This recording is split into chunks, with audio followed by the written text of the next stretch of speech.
why Umbreon Pokemon cards are worth so much and what makes them popular.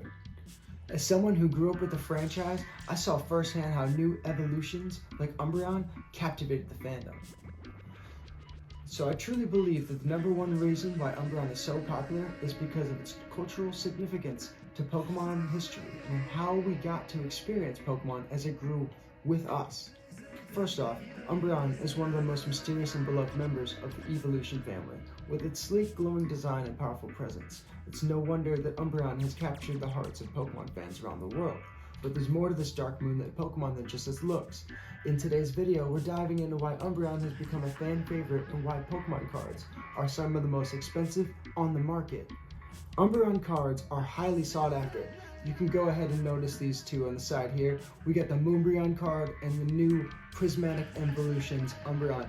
Both of these cards are going at a very high rate right now. As you know, the Prismatic Evolution set are all off the shelves, and we only get to experience a little bit more Prismatic Evolutions in March when they print a little bit more. But for now, the cards are highly sought after, just like the Evolving Skies Moonbreon.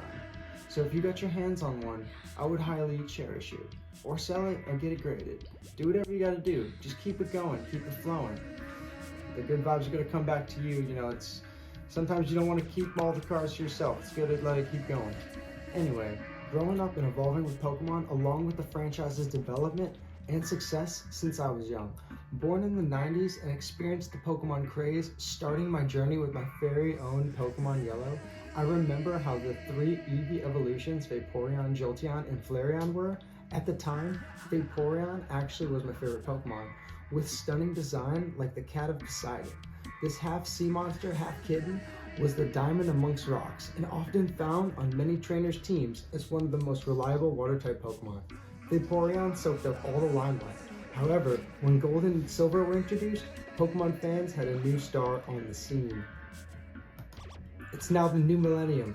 Gold and Silver craze was real. Following the success of the trinity of the games Red, Blue, and Yellow, everybody was stoked off of it. People were buying the cards, people were playing all the games, people were trading, people were collecting. Everybody was buying Pokemon stuff. Just like you're seeing now, this happened when I was younger, very younger. And now, it's happening all over again. It's quite beautiful to see. We also got games like Pokemon Stadium, followed up by Pokemon Stadium 2.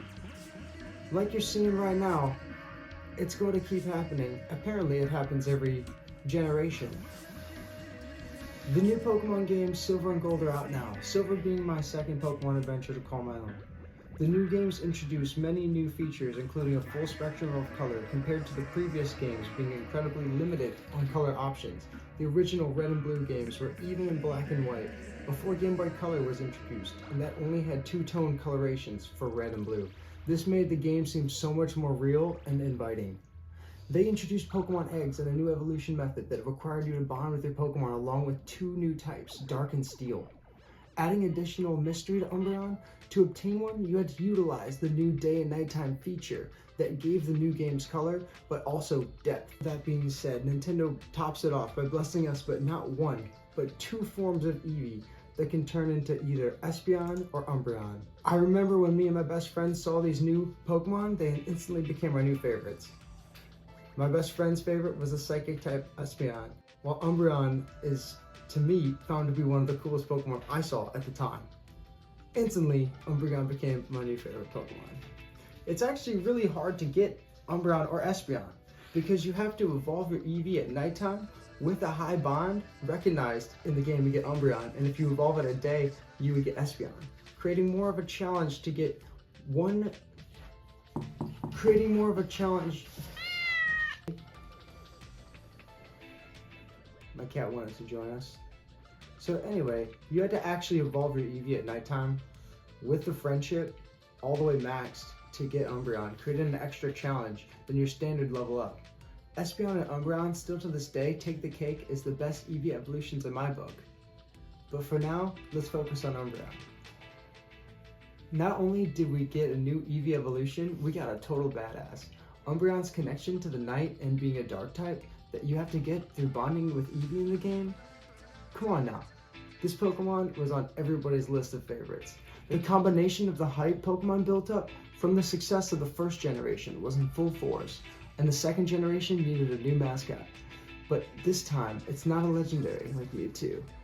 It's an underground underdog, Umbreon. I may not have either the new Prismatic Evolutions Umbreon or the Moonbreon, but I still have my Umbreon from the Acropolis set. I have to say, the Gen 2 cards are my favorite out of any era, and this card is definitely special to me. I have an unhollow version, but that hollow version is PSA 10, sold over 600 on eBay. What's your favorite Umbreon card? Let us know down below. And go ahead and check out our links. We got an Etsy shop with our hats. We've got a collection of Pokemon cards for sale on our eBay shop. And you can go ahead and check out the link to the music if you enjoyed the music in the episode. All right, until next time, Youngster Joey, signing off.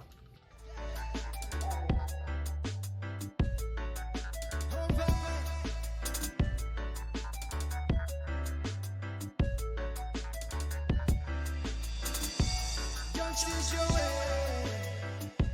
Don't choose your way.